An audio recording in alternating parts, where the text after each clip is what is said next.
nin Suudaaniya ayaa waxa la yiri nimanka Suudaanta yani waxyaalaha qosolka ama masaarada ku badan yihiin nin Suudaaniya waxay qoftiisa dumar aad u dhibtay hada rag baa ka dhawaa jiray hadii anaga la diray xagee baan u arkanayna ninkii Suudaaniga xaaskiisu aad bay u dhibtay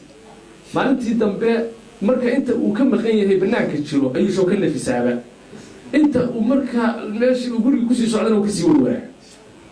maalinta masjid galay salaadii jimce ayaa sheekhu wuxuu ka sheekeeyay ragga ahlul jannada ah xuura lacaynta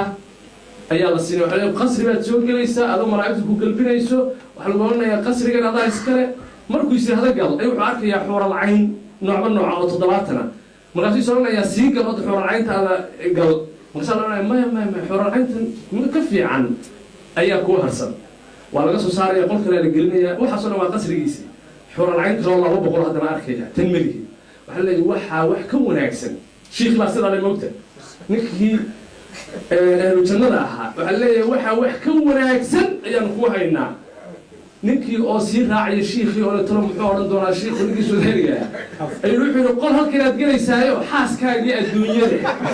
ayaa dhex fadhida wuxuu sheekhu xadiiska naga baanay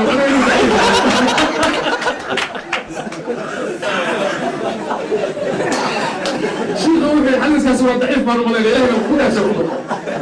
وصلاتي جمع صلاتي عندنا لها الله ويسهل كل واحد لانه وحده غايب واقل كي اي كده ما هذا ما تنقدك هذا بسم الله الرحمن الرحيم